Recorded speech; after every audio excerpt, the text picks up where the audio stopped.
This is Elk Grove News Podcast. I'm Dan Gilready. On the 2019 Memorial Day weekend, the City of Elk Grove opened its long-awaited aquatic center at the newly named District 56 complex. The opening of this facility was delayed by almost 1 year and was over budget. In July of 2019, Elk Grove filed a lawsuit against many of the companies involved in the construction of District 56. Our guest today is Brian Erickson, co-owner of Big B Construction, and his project manager, Carlos DeLeon.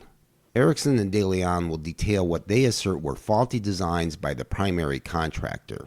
Erickson will also discuss the reason he thinks the city is pursuing this litigation.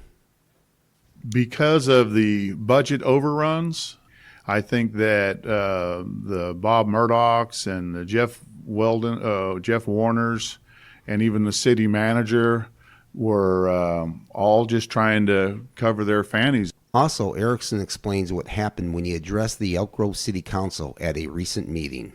At the council meeting last week, I looked at the council members that all looked at me like a bunch of deer in headlights. All of this on this edition of Elk Grove News Podcast. Brian Erickson and Carlos DeLeon, thank you for joining us today. You're welcome. Brian, can you tell listeners a little bit about your company, what you do, how long you've been in business, and the sort of work you're involved in? Yeah, Big B Construction started in 2001, and we are specifically a concrete subcontractor dealing with structural and site concrete. We do building foundations, slabs on grades, site work consisting of curb gutter, sidewalk, handicap features, things like that. We also do structural buildings, tilt buildings, water and sewer treatment plants. Pretty much all concrete work is all Big B does. You're obviously very experienced in this work, so. Yep. I've been in the concrete business about 30 years, and I've been a union carpenter since 1977 and still am a union carpenter. Brian, can you tell listeners how your company, Big B Construction, became involved in the Elk Grove Aquatics and the Civic Center project? How did you come in as a subcontractor, and who brought you into the contract? Right. We are a subcontractor. We bid the project to Arnst Construction out of Petaluma, and we were the apparent low bidder for all of the concrete on the project, which was all of the aquatics part of the project, along with the commons part of the project, and that included buildings. And basically, the commons was just a bunch of sidewalks. So that's how we got involved with Arnst in the project. And when were you contracted? Was it in 2016, if I'm not mistaken? It was 2016. Yeah, it was around 2016. So that project was about 3 years ago, roughly. And when did you actually start your work in it? Do you recall? The winter of 17. So you started work on this a little over 2 years ago, and it was progressing, obviously. Brian, when did you learn that there were some concerns about the cracking and spalling from the primary contractors? I'm going to say this. First of all, we notified the general contractor, construction management, and also the City of Elk Grove that we didn't believe the design was a good design, and that we expected a lot of cracking to come from this design. It didn't go over well, and they SWA just told us to continue, just to do the work per the design and follow the plans and specs. SWA tells you to continue with the work. You notify them. When does that activity between you and the city and Wildan kind of ramp up in terms of them complaining about the concrete? We received a notice of nonconformance in August 29th of 2018. and it said that all the concrete was being rejected because of cracking, even though months before we had notified them that we were concerned with some of the cracking at the beginning of the project, and they issued a letter that said that they weren't too concerned with the cracking that was appearing, that it's common in concrete, continue pouring, and once we got at a certain point, then they came out with a letter that said it's too much, you need to stop. So you notify them well before this that there's some cracking. They say, proceed with your work, it's okay. And then in August, you get the letter saying there's a problem here. So what happens at that point? So let me go back just a little bit, Okay. because what happened was we poured about 6,000 square feet of this commons project, and that's when we notified them that they need to come out and take a look. SWA came out, they took a look, they came back with a document that said the cracking that was there should be expected, and that we should continue placing concrete per the plans and specs, and there was really not a lot that they said but continue. We continued at a fast pace because the project was behind schedule, and the city and also Arnst was, pushing to get going. So we placed approximately 40,000 square feet more after the letter from SWA telling us to continue. That's when we in August got the stop notice from the City of Elk Grove that they were going to redesign the rest of the concrete, and we would see a new design in a couple of weeks. They issued a new design. Was there any talk at that point about the money? There was not any talk about the money. When they came out with the directive, which we called ASI 4, the directive was for us to remove the concrete. And in the future, it was going to be to replace the concrete with a new design. We were given 2 weeks to take out the concrete, which was about 46,000 square feet approximate that we had placed. And in 2 weeks, we removed that concrete in its entirety and waited then for a period of time, which was the better part of 6 to 8 weeks for a new design. At that point, we were directed to reinstall it, and the actual directive stated that it would be partially or possibly not paid for at all on this ASI. So that's where we're at this point. It hasn't been paid for at all. So you haven't received anything from the city yet, or your contractor, in terms of payment for this work? Nope. Is that correct? We didn't get paid. We got paid the first go round, but we didn't get paid at all for the removal of the concrete or the newly designed concrete, which the newly designed concrete made substantial changes in crack control, in expansion joint additions, in doweling additions.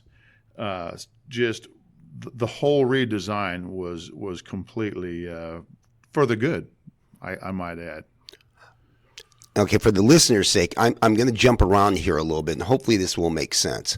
So you get the work order to redo the work, the 46,000 square feet. You fulfill that. The Aquatic Center opens Memorial Day of this year, 2019. And then sometime after that, I guess it was in July, the city files a lawsuit. And you were one of the named defendants in the lawsuit. Is that correct? That is correct. What is the claim that the city has against Big B Construction specifically? Specifically, I think they said it was defective, but they have no basis. And not only do they have no basis on filing a lawsuit against us, because they have no losses. They have no damages. Big B right now is the only one that has any losses. And they're holding $1.8 million of our money right now that we haven't seen, and they won't even sit at the table and discuss it with us. Let's talk about that a little bit more now, Brian. So obviously you get sued. You enlist the help of a law firm in Sacramento, if I'm not mistaken, Downey Brand. Correct. So you retain them. And in the course of discovery and some public document requests, you find a number of emails that were previously undisclosed to you about the design flaws. And can you tell us what those emails said, who they were from, and kind of the overall message that was being conveyed unbeknownst to you by the city to Willdan, who is the primary, if I'm not mistaken, Willdan was the primary contractor on this and the designer. Is that correct? They were the architect. Oh, architect. Okay, Architect and design. Correct. Okay, so they set the specifications for the whole project. They set. It's a little cloud. It's not cloudy. What Willdan did, they are like the general contractor for the design and architectural, and they had a subcontractor, SWA, out of Sausalito. They had different specifications for different parts of the work. Being the aquatic was one specification, the commons was another specification. So we had to adhere to all the different specifications, and that's how it was a little confusing at first because there was so many different specifications. Sure. But that's how they came into this. Okay, so your attorney gets several documents through a variety of means, discovery and public document requests. And what did you learn from those documents? Well, there was several documents, and I can't, without having all of it in front of me, it was between City of Elk Grove, Jeff Warner, Bob Murdoch, the construction management team, Willdan, SWA, all back and forth on knowing that it was a design flaw and not a construction defect.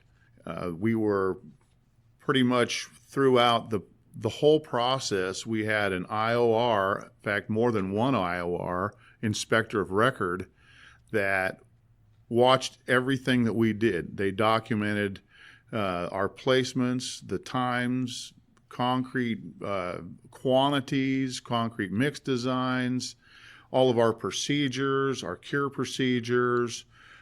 Everything that we did was documented on a daily basis. And there were basically any of the non-compliance notices were minute and didn't really have much bearing on, they were just small things like a dowel out of alignment or a edge form that was a little crooked. It was those kind of things that came light throughout a lot of these emails that went back and forth. Yeah, I reviewed several of them, and it's very apparent that Jeff Warner had communicated these concerns internally about Willdan, and he was essentially saying at that point, and this is in July of 2018, that it was a flawed design. That's correct. It was definitely a flawed design. What do you think is happening here? My personal opinion is that because of the budget overruns, basically it's the budget overruns, the only thing that I would say drive this kind of an attitude and a treatment from a public entity. I think that the Bob Murdochs and the Jeff Warners, and even the city manager were all just trying to cover their fannies on these overruns. And I believe there are videos and council meetings where they actually at one point say that they're literally going to go after the contractors and general contractors to make up this big, large overrun. And that's what I think is the driving force right here. I don't believe that I know that they know it's not a construction defect, problem. And I know that for a fact because they had their own concrete experts, and in the emails that we obtained through our attorneys, they basically state that clearly that it is a clear design issue. And what's Wildan's response to the allegations or Jeff Werner's several emails that it was a design issue? Where are they on this particular issue? We haven't had any.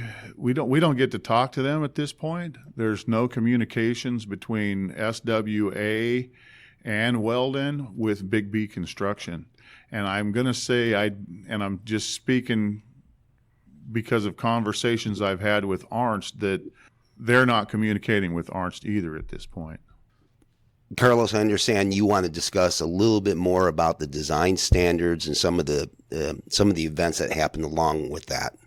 Before the project, before you start pouring any concrete, there's usually a pre-construction meeting that's happening with the contractor, the general contractor, the construction management, and the designers, which are the architects, SWA, and us, Big B.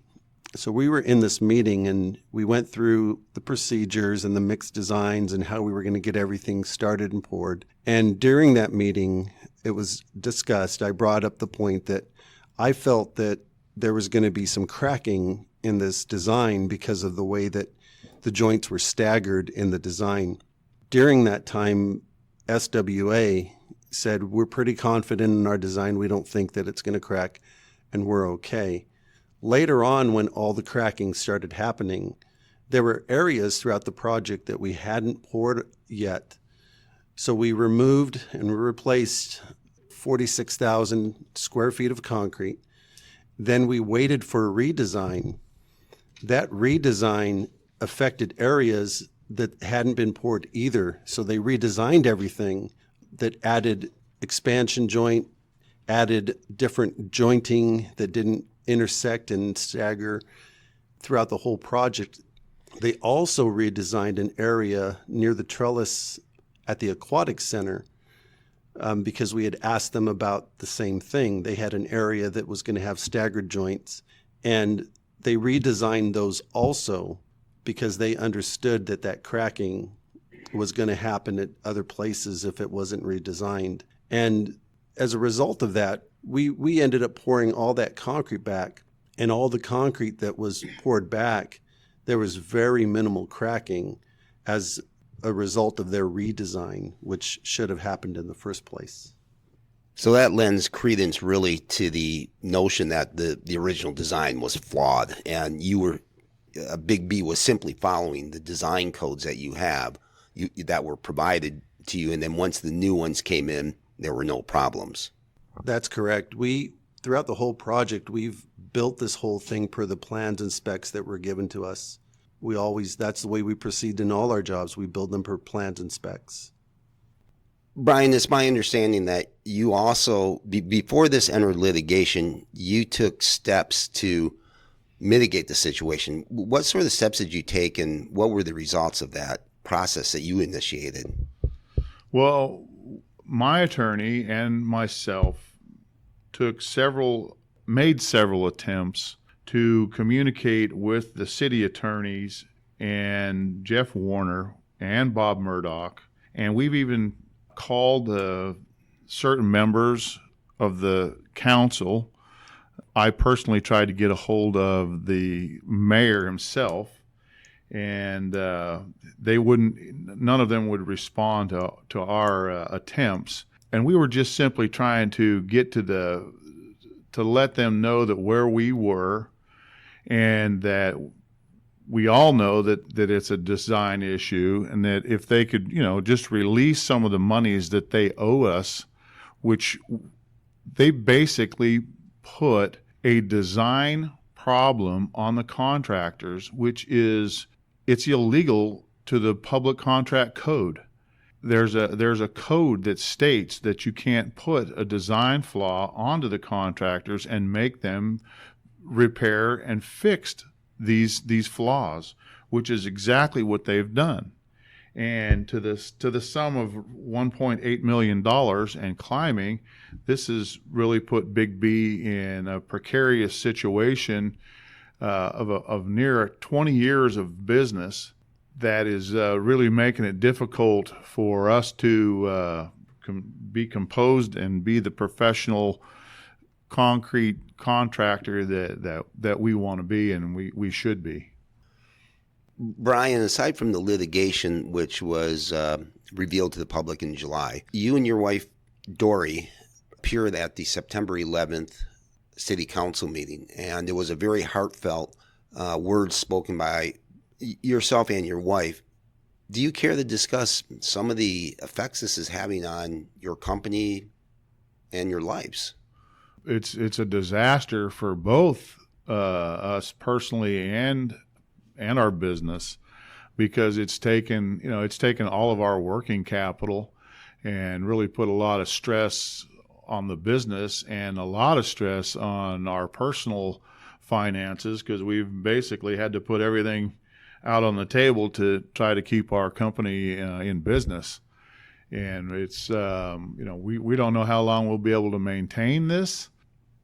If things don't turn around here pretty quick, it could just be another month. So it's all we do is seriously 24/7 is think about this litigation and try to maintain our composure, and we're just trying to get out of this and keep our guys busy that we've had for a lot of these guys I've had for 15 years, and it's hard. Brian or Carlos, any final thoughts that you would like, if you want to send a message to the city council or anybody at City Hall or anybody involved in litigation? Is there something you'd like to tell them? Well, I'll add this. At the council meeting last week, I looked at the council members that all looked at me like a bunch of deer in headlights. I asked them if they would read the literature that I brought them. It was a 137-page document, and I asked if they'd just read about the first 8 pages. And if they did that, and they would be, I think, understanding the statement that my wife made, which was that they had not been told the truth, and they need to read that to really understand why we're in the situation we're in. I think that the city hiring concrete experts and the construction management and ourselves, all the entities hired experts, concrete experts, and every one of them would say that it's a design issue. And to expect a small business to put that money out there and think that it wouldn't have any ramifications on the company, I think that it's a big deal. And to expect a company to go through this and not be affected in a powerful way is just, I think it's having a blind eye by the city. And so I think the city should take note of that and do something about it. Carlos DeLeon, Brian Erickson, thank you for your time today. Thank you.